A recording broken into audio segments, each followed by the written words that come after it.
Southern governors have banned open grazing in the region, urging President Muhammadu Buhari to urgently convoke a national dialogue. Our Rice correspondent Jemima Boloko reports.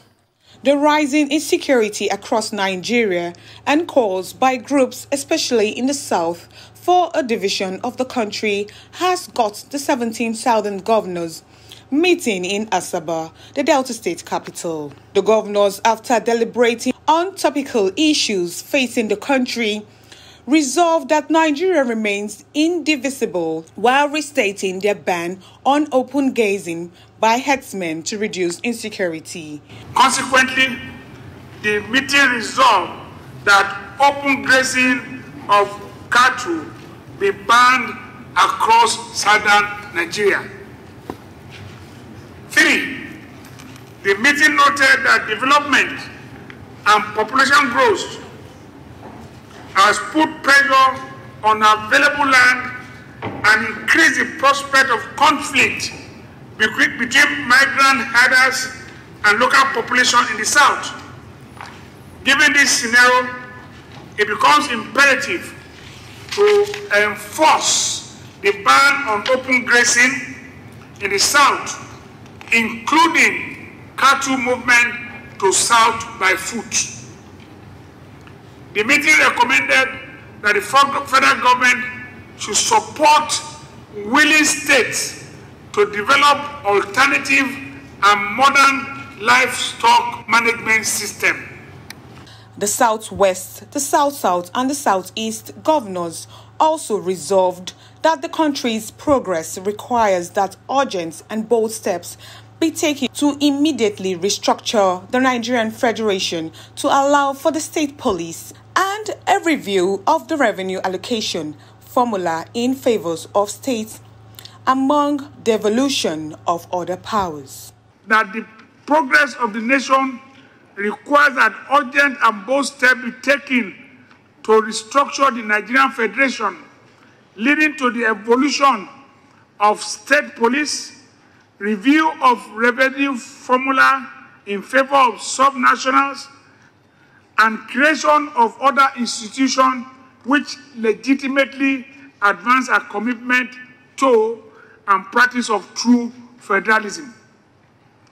The meeting recommended that in view of the widespread agitation among our various peoples for greater inclusiveness in existing governance arrangement, the federal government should convoke a national dialogue as a matter of urgency. The Southern Governors meeting also expressed concern over the economic implication of another COVID-19 lockdown on the country, while suggesting greater coordination and cooperation between states and the federal government to deal with the pandemic. Jemima Boloko, Arise News, Delta. Joining us now to discuss these and other issues is a human rights advocate and senior advocate of Nigeria, Mike Ozekohome, SAN. Good to have you on the show, Dr. Ozekohome, the Akpakpa Vigi of Edo State. Thank you for joining us. Thank you very much, Dr. Ruben Abati, of Edo Land. Edo Land comprises of Edo State, up to parts of Ondo, up to parts of Ughelil side, up to Onitsha, up to Eko, up to Republic of Benin. Okay, I stand corrected. So I'm the generalissimo of the whole of those areas. Yes. I like that statement. Anyway, Dr. Mike Ozekohome, thank you very much for joining us. Very quickly, what do you make of the Asaba Declaration on May 12, Tuesday, by the 17 governors of the southern part of Nigeria? It was May 12, and they came up with a communique with 12 declarations on a number of issues. Let's start from that point before we begin to look at the issues one after the other. That Asaba Declaration, in a write-up I have just done, which I will post out later in the day, I have termed it the Asaba Accord Concordia. Accord Concordia. It reminds me of the Aburi Declaration, which was meant in Ghana, in Aburi, Ghana, by General Yakubu Gowon and Odumegwu Ojukwu, General Colonel Odumegwu Ojukwu, to say it is historical that it was failure to abide by that Aburi Declaration that Nigeria finally slided into a bloody 3-year civil war that ended in January 1970, after the federal government had wrongly diagnosed that the entire civil war will end within a few days through a bicycle operation from the Nsukka flank axis. That Asaba Declaration is the best thing to have happened to Nigeria in this state of confusion, in this state of insecurity, in this state of fear, in this state of fear, fear of death, fear of fear, fear of the unknown, in this state of Nigeria being turned into a swath of crimson blood, oozing and crying to high heavens for redemption. I doff my hat for the governors. I salute them for their courage, their uncommon sense of patriotism, because these are governors from different states, from different backgrounds. The Anyomas were there, through Okowa, representing Delta. The Ikweres were there, through Wike, representing Rivers State. The Yorubas were there, being represented by Akeredolu, who is even the governor, the chairman of the Southwest Governors Forum. He even read the communique. I saw people like Dr. Ifeanyi Ugwanyi. They were all there. People like Governor Sanwo-Olu of Lagos State. They were there. Oyatola of Osun State. They were there. The Okowa himself, who hosted. Emmanuel Udom. They were all there to try to salvage Nigeria from the precipice, from disintegration, from implosion, from self-immolation. I therefore thank them. I salute them. I salute their courage in forgetting that they are either APC or PDP, in forgetting that they were either Christians or Muslims or animists, in forgetting that they were either Igbos or Yorubas or minorities. God will bless them. They will be recorded in history. They will enter the pantheon of great historical figures of having done the needful to save Nigeria from ourselves. Well, that is my first intervention. Well, Dr. Ozekohome, there have been reactions from the northern part of the country, from groups, interested groups from the north, from the Miyetti Allah to the Arewa Consultative Forum, to key figures in the north, like Senator Ali Ndume and others, and also from the leadership of the National Assembly. And one key point that has come out of those reactions is that, one, what is being recommended, the ban on open grazing by the southern governors, who seem to amount to a violation of the Constitution, Section 41 thereof. Now, one other commentator said it's a violation of the Land Use Act. How? Well, I also do not understand how. And also, the point has also been made that southern governors cannot take decisions on issues of national interest on their own, unilaterally, in a hotel, without consulting governors of the North. What do you think of these reactions? Is there anything illegal and unconstitutional about the call for the ban on open grazing? Does that violate Section 41 of the Constitution or Section 1 of the Land Use Act? I laugh, nay, guffaw at these criticisms. I think these people always feel that we are like the Bourbons of European history that learned nothing and forgot nothing. To the extent that even after the Treaty of Versailles in France in 1919 and the promulgation of the League of Nations, the Second World War still broke out between 1940 and 1945, leading to human misery and death of people in two Japanese twin cities of Hiroshima and Nagasaki through the atomic bomb. They always think that we suffer from collective amnesia. It is not true. Some of us still have brains.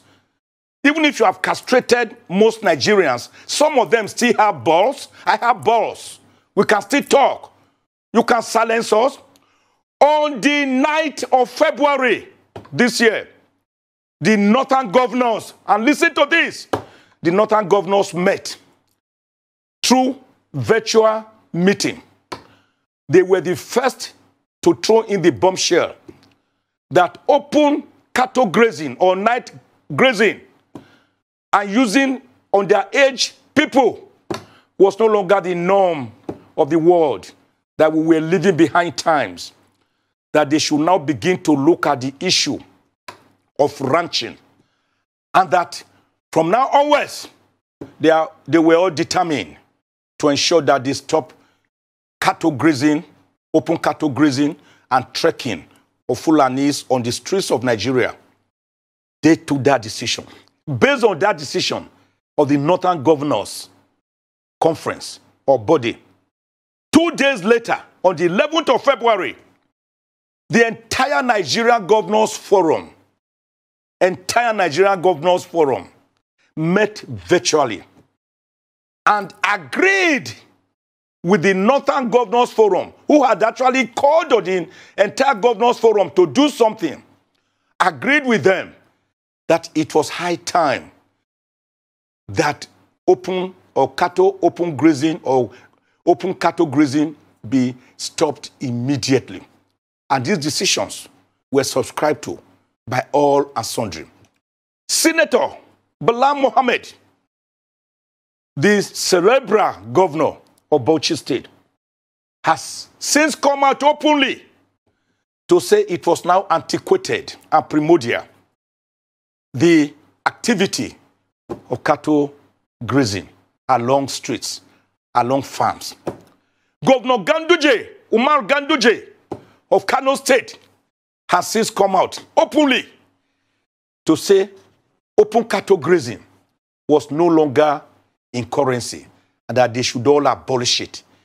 So when I heard these critics, some of these historical revisionists, some of these whippers, snappers, some of these turncoats, lying to all Nigerians that it was the Southern governors that first made that call, my heart bled and I felt sorry for this country. How can you say the Southern governors should first have consulted you before making declaration to take care of security in their state?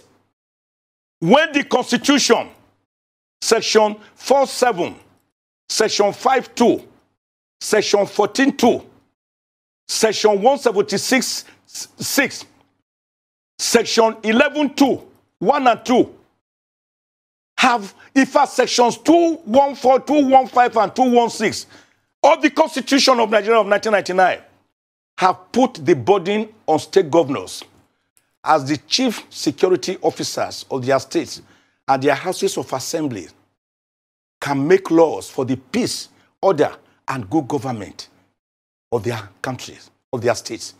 How can these so-called critics say that they ought to have been consulted? Did they consult the Southern governors when as far back as 1999/2000, they were enacting the Sharia laws laws with which they were cutting off arms of citizens in spite of public uproar and international condemnation. I remember the case of Jangebe, whose arm was amputated over an illicit affair with a woman. Did they consult the southern governors? I didn't hear them consult the southern governors when they were enacting laws governing Hisbah. I didn't hear them. So how come they always see the relationship in Nigeria between some of them and others as one of master-servant relationship or king and vassal? How come these people fail to realize that Professor Onigo Otite, in his demographic survey of Nigeria, discovered that there are 374 ethnic groups in Nigeria, and the Fulanis constitute only one of 374 ethnic groups? How come they have not realized that going by the words of one Saleh, who said he was speaking for Miyetti Allah? I didn't know that Miyetti Allah can even become the spokesperson for a proud race like the Fulanis of Uthman Danfodio. I heard him say that the Fulanis in Nigeria are 17 million people, and that they are free, they are ready to leave Nigeria. All because others are telling them, don't kill us in our homes, don't rape our wives and our children in our farms, don't kill us, don't murder us on the streets. That is the offense. He said you are 17 million. Fine. If you are 17 million, one of 374 ethnic groups in Nigeria, Nigeria's population by July 1, according to United Nations projection, is 210.6 million people. I'm not a good mathematician, but something tells me that if you look at 17 million Fulanis and 210.6 million people, it will be in the region of 8%, meaning that the Fulanis in Nigeria are nothing more than 8% of the entire population. How dare you now want to lord it over everybody, what you call tyranny of the minority, because you possess the arms, because you are egged on, you are encouraged by a president who is one of you, all of whose appointments, 98% of his appointments, particularly in the security architecture of Nigeria, are from his own ethnic group, the Hausas, and his own religion, Islam. That is why Nigeria suffers and bleeds asphyxiatingly from prebendalism, nepotism, cronyism. We are bleeding from sectionalism. We are bleeding from favoritism.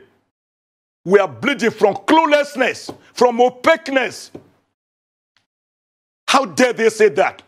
How dare they say the governors do not have a right on issues of security in their areas?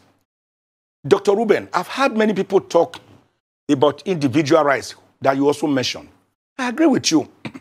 We are all entitled to individual rights, freedom of movement, freedom of association.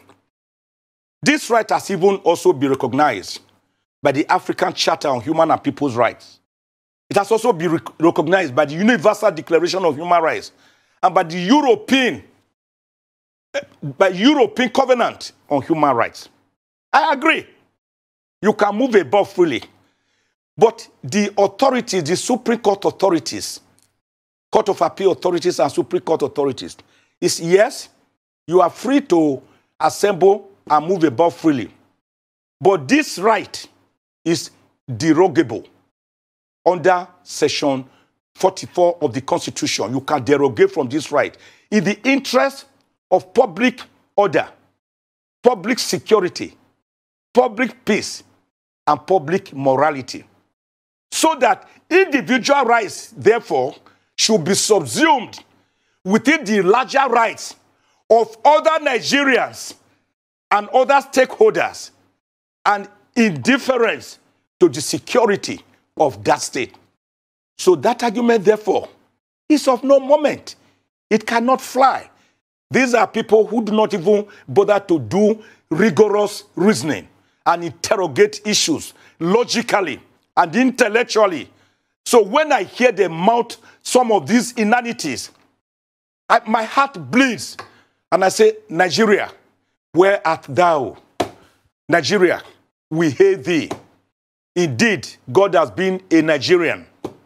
If not, by now, Nigeria would not have been here, going by the action of these historical revisionists, the action of these expansionists, these people who want to draw everybody under them imperiously, imperially.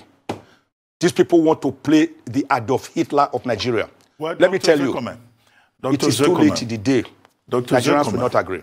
Beyond the ban on open grazing, one of the issues that the 17 governors talked about was also the need for the federal government of Nigeria to convoke a national dialogue. And I thought I saw a comment from you saying that, no, nobody should talk about a national dialogue. Are you opposed to dialogue? Let me tell you, my talk on that issue was misrepresented by the headline. It was when I delivered the annual bar lecture at Oka, the 25th annual bar lecture at Oka on Thursday. I made this statement, but not from that context. I said, and let me now reiterate it for all viewers to hear me, and I always want to be recorded in history, so that if for any reason at any point in time I contradict myself, my attention should be drawn to it. And if I find so, I will apologize.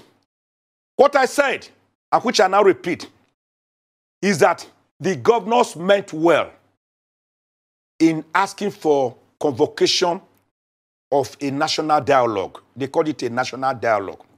Whether you call it Sovereign National Conference, national dialogue, national summit, national talk show, whatever, or workshop, the important thing is that they want Nigerians to dialogue. And all I said, which I now repeat, is that there is no need for a further national dialogue. Because all the recommendations of the national dialogues that have taken place in this country have never been implemented. That all you needed to do is to go back to them and take out those things you want, because all these issues we are talking about today are already embedded there.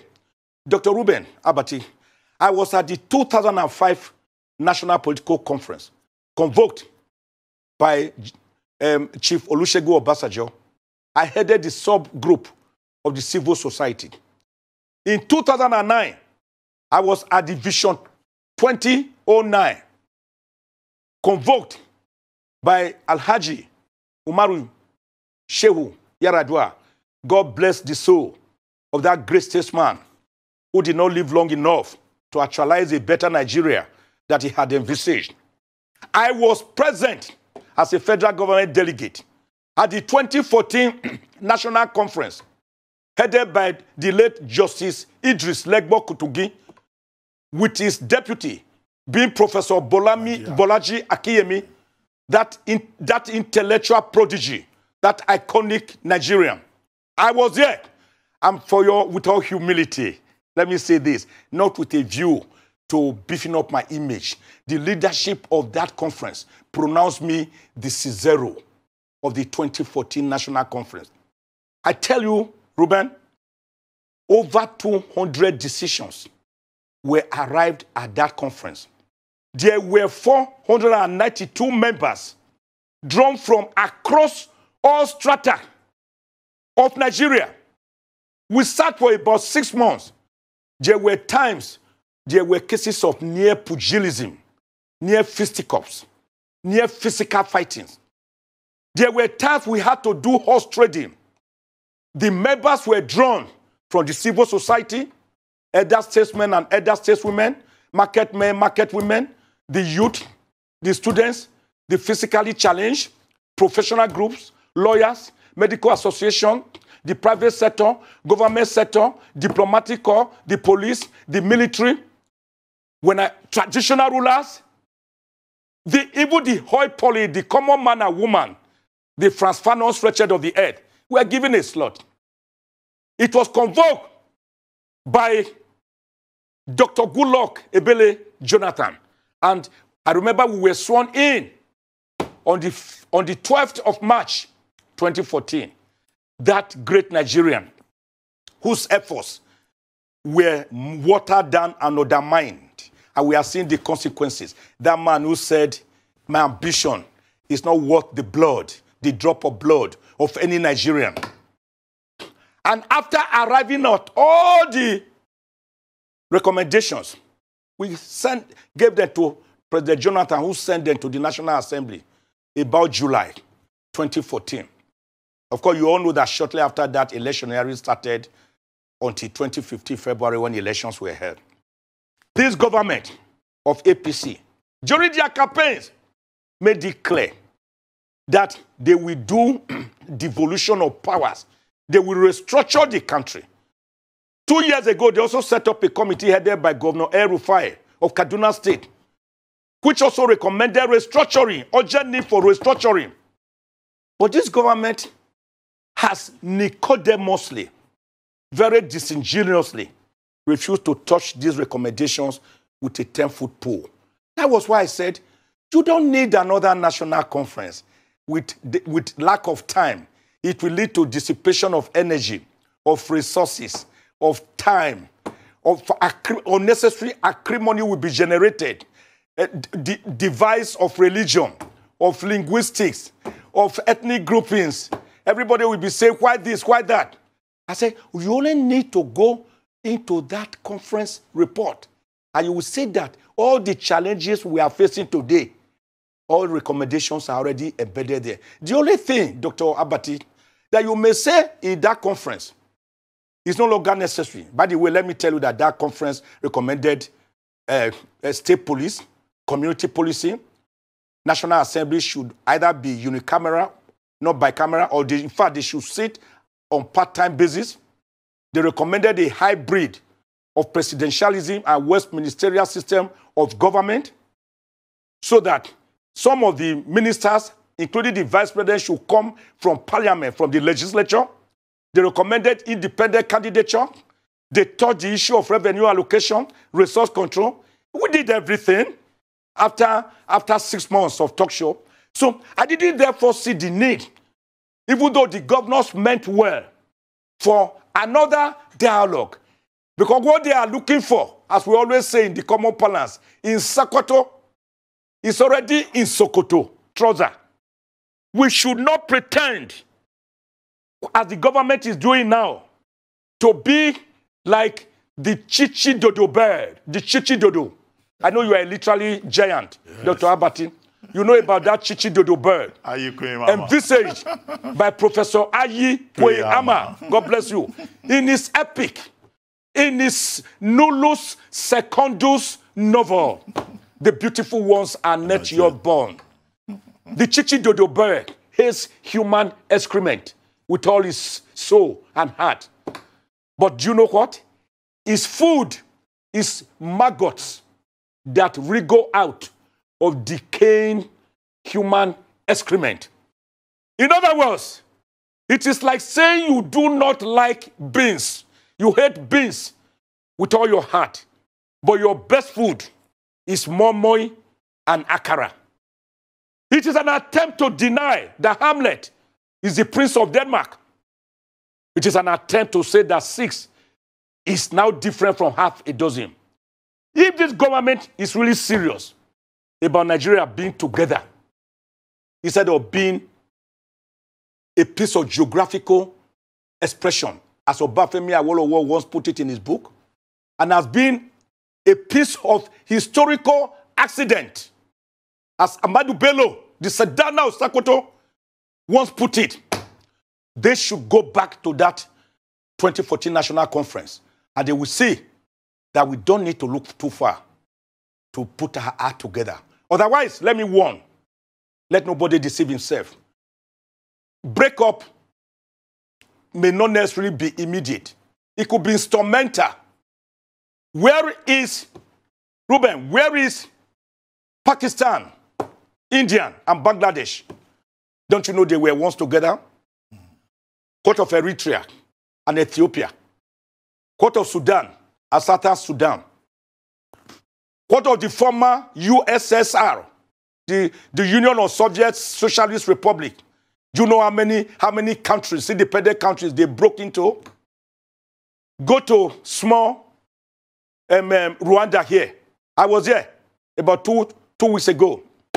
Come and see what Paul Kagame is doing with the country. Today, there are no longer any Hutus or Tutsis in Rwanda. They are all Rwandans. After a 3-month bloody, fratricidal, genocidal war in 1994, go and look at the streets of Rwanda, of Kigali. A friend of mine here boasted when I was going. He said, Chief Mike, if you go to Kigali and you see a piece of paper on the streets or any dirt, I'm owing you 1 million naira. Oh, I thought I had won a jackpot. I told my wife, for the 2 weeks we were there, I said, be looking at the streets. I want to win 1 million naira. Dr. Abati, I did not earn 1,000. Because for the 2 weeks we were there, morning, afternoon, night, when we went out, we never saw a single piece of paper on the road. Well, I'm even told that the president causes the trees lining the streets to be washed once in a month. You will not see police on the streets. You will not see soldiers on the streets. You will not. The place is so peaceful. Well, not as peaceful. Not peaceful in the sense of a graveyard, of a cemetery, as Abiola will put it, but true peace imbued with social justice, egalitarianism, equity, and good neighborliness. Well, Chief Ozekohome, one concern that has been expressed is that the cooperation of the federal government, and particularly of President Buhari, that the governors of the southern states are asking for, that they may not get it. And the chairman of the Southern Governors Forum, the governor of Ondo State, Akeredolu, then responded. He said, well, when they get to that bridge, they will cross it. Well, how are they going to cross that bridge if they want to ban open grazing? With what? They do not control the police. They do not control the security agencies. Even if the Constitution says that these governors are chief security officers of their states. We have had some of the governors saying where they will enact the law. Well, some of those laws have been there. Section 20 of the Forestry Act of Ondo State forbids open grazing. But have they been able to enforce it? Oyo State government, Ebonyi State, they've all banned open grazing, but that has not put an end to it. So isn't there a problem in this regard? Because obviously, this has been interpreted, particularly within the APC, as an attack on the Buhari government. And the APC governors from the South who attended that meeting on May 12 have also been accused of rebellion and anti-party conduct. What do you think? I'm not surprised, Dr. Ruben. I'm not surprised at the reaction. Were you really expecting that President Buhari will do anything about it?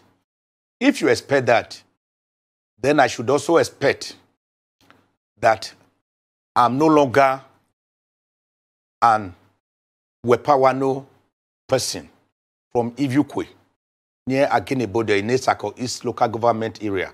It will mean that I will suddenly believe that I'm an Igbo man, or Yoruba man, or Hausa or Fulani. So if you expect Buhari to do something, he will not. There is no person so difficult to wake up as someone who is pretending to be asleep. But you see, when you allow maggots-infested pieces of firewood to be brought into the house, you should not complain when you see lizards coming in colonies. The governors, it is true, do have their own powers. I'm aware of the provisions of Section 214, 215, 216 of the Constitution, which institutionalized a behemoth police force at the central level That is why we have been calling for a decentralized police. And it is because of this that states have gone back inward to begin to make their own community neighborhood policy, like Ozekohome, like the Eastern Security Network. Like Ebubeagu. That is why states have gone back. Ebubeagu. That is why states have gone back. Now, let me now tell you, the states do not need the federal government's nod to be able to enhance security in their zones. Nigeria operates a federal system of government, not a unitary system of government. The 50 states in America do not require permission from President Biden for them to do things in their states. Texas and California, there are two states whose economies are bigger than that of Nigeria. In fact, Texas is even larger than Nigeria in land mass. They don't require presidential approval for them to control resources in their areas. No. The states rightly have the power under Section 4, 7, Section 5, 2, Section 11, 1 and 2, Section 14, 2A and B, Section 176, 7. They have the powers to promulgate laws, to enact laws in their various states to halt the menace. Bayelsa has already enacted such a law. Ebonyi State has done that. I'm aware that Osun State has done that. I'm aware that Oyo State has done that. Indeed, not only did Benue do that, Benue even tested the legality and constitutionality of the law before the Federal High Court in Makurdi, where the judge, a Yoruba woman at that, held in the case of Attorney General of Benue State versus Attorney General of the Federation that the anti-Ruga settlement law, the anti-open grazing law, the street grazing laws passed by the Benue State government was legal, was legitimate, was constitutional, and I dare say, even moral. All that the governors have to do, those who have not promulgated such laws, is to go back and tell the Attorney General immediately, enact such anti-open grazing laws and anti-street cow herding laws in our state, and then they can enforce it. If the federal government refuses to lend them, the national police, because the Inspector General of Police is one of their own, the Minister of Police Affairs is one of their own, the President of Nigeria is one of their own, the Chief of Staff of the Army is one of their own, the Chief of Staff to the President is one of their own, the Attorney General of the Federation is one of their own, the Secretary to the Government of the Federation is one of their own, the Comptroller General of Customs, of Civil Correctional, of the Correctional Center, even of Civil Defense, even of Fire Service, even of Immigration are their own. So I will not expect them that people who control 98% of the entire security apparatchik and architecture of Nigeria will lend their weight to governors to enforce this law. What do? Those who have not yet promulgated their type of Ozekohome and what do you call your Ebubeagu laws should immediately promulgate such laws to defend their territories. Hello? We are in a federal system. We are operating not a unitary system. The federal system of government envisages that the federated units, whether states or regions or subnational groups, should be able to operate within their realm without undue interference from a powerful, overwhelming, behemoth government at the center. Do you know, Ruben, why we are suffering from what we are suffering from? I always like things in their historical context. Just give me 2 minutes for this. Nigeria was already a country of different nationalities and different nations.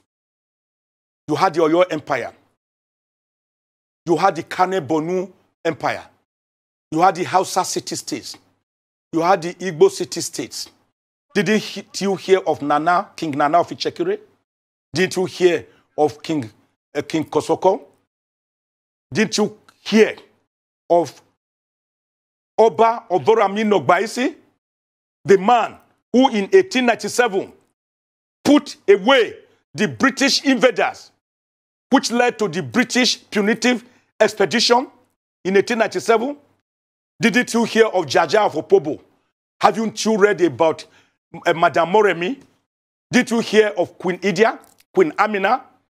Did you hear of the Oyo Empire and the Oyo Mercy and the system of government in Benin Kingdom, to the extent that during Eware the Great, the British wrote that when they came to Benin, they saw a system of government. They saw a city-state with streets already lined with trees and street lights.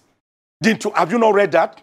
Did you know that the mistake we are still suffering from today was the original sin in dealing with all these people, in coupling people together who were already set in their ways, who necessarily did not agree, by Lord Lugard on the 1st of January 1914, that man who married Miss Flora Louisa Shaw, the young British journalist, who on the 8th of January 1897 had written an article in the London Economic Times, giving us our name, Nigeria, Niger area, an area named after the river Niger, because she felt that a name like the British, the Royal Niger Company territories, which Nigeria was there being called, after being sold to the British for £864,000,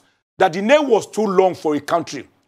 Instead of that, we needed a shorter name. That was how she arrived at Nigeria, that Niger area. But Chief Ozekohome, that 1914 mistake is still haunting us. And we need to get over it by answering the national question. Where are we coming from? Where are we? And where do we want to go from here? Chief Ozekohome, yes. I get your point about the mistake of 1914 and the national question that needs to be resolved. But the Nigerian state has consistently said, and it's also in the Constitution, that the unity of Nigeria is non-negotiable and that Nigeria is an indissoluble, inviolable system. What do you say to that?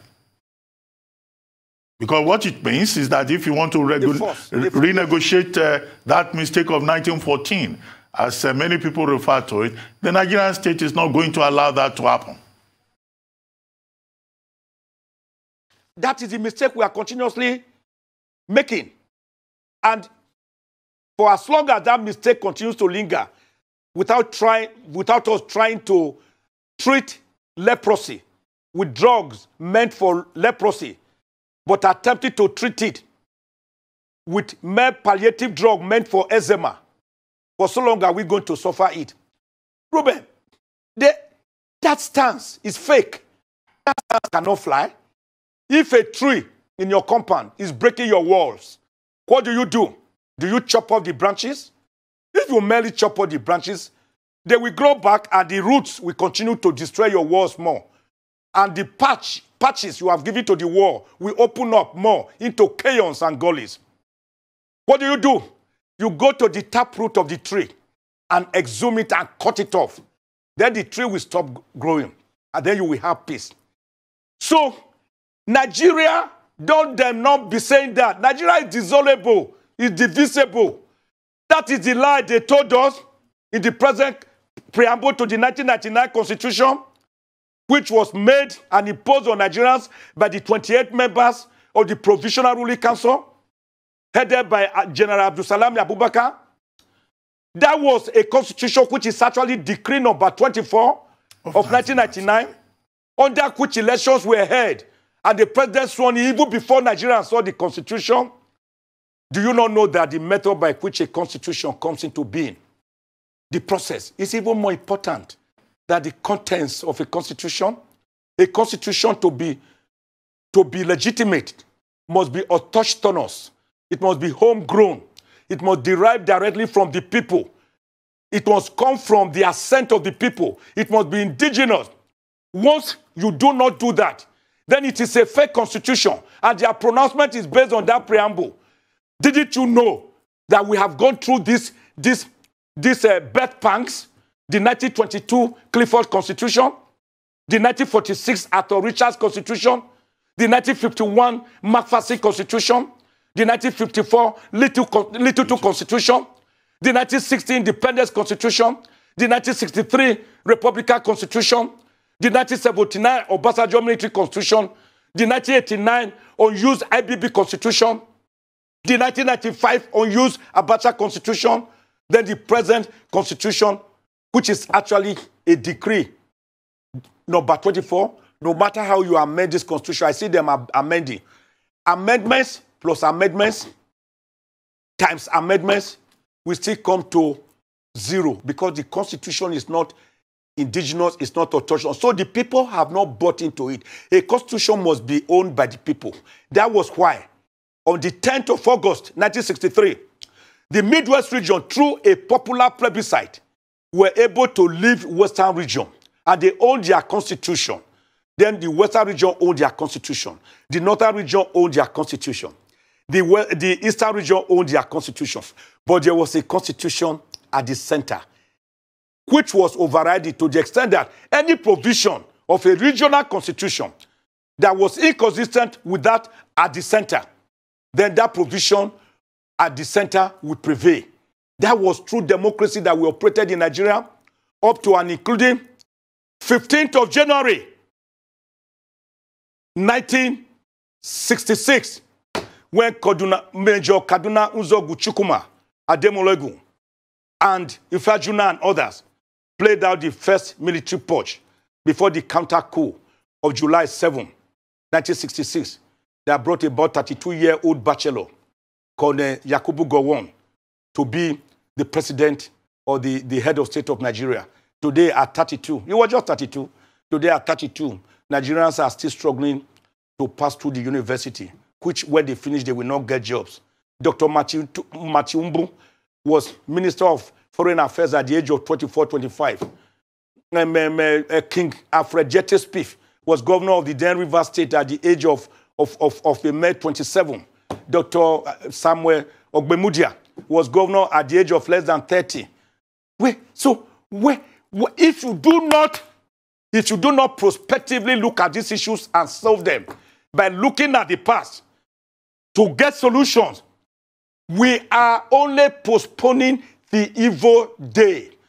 Let me be like Nostradamus, the man who saw tomorrow, today, to say that Nigeria cannot afford to play with its unity, its so-called indissolubility, and its so-called indivisibility. It is a deadly game of musical chairs, a deadly game of alawada, keri-keri, histrionics.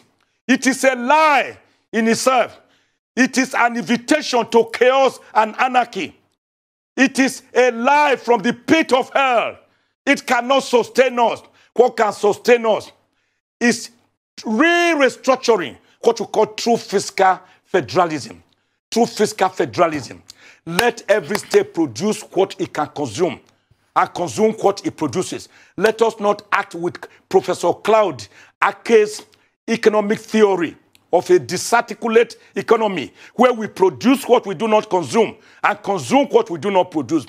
Let Nigerians know that up to that January 15, 1966, the Northern region could control their resources of the famous Kano Granite Pyramid, high sand skin, cotton, through Amadu Bello, the Sadana of Sokoto, with which he set up the Northern Nigerian Development Corporation. Let them know that Awolowo controlled cocoa in Western region. Let them know that Dr. Akanu Ibiam, Azikiwe, and Dr. Michael Okpala controlled the Eastern Nigeria palm produce. Within they developed their regions. Dr. Ozekohome, we have less than 2 minutes to go.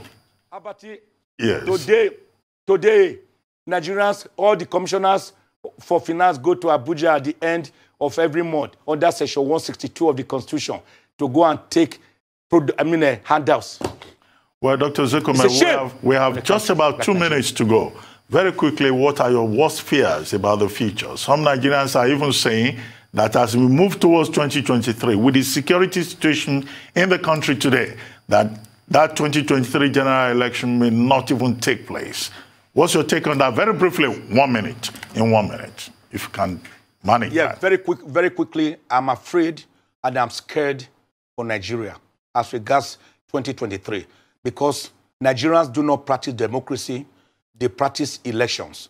After every 4 years, the governors and the president use maybe 1 year or 10 months to work, and the remaining 3 years are devoted to campaigns and electionary matters. Are you not aware that governors have started campaigning more than 1 year ago?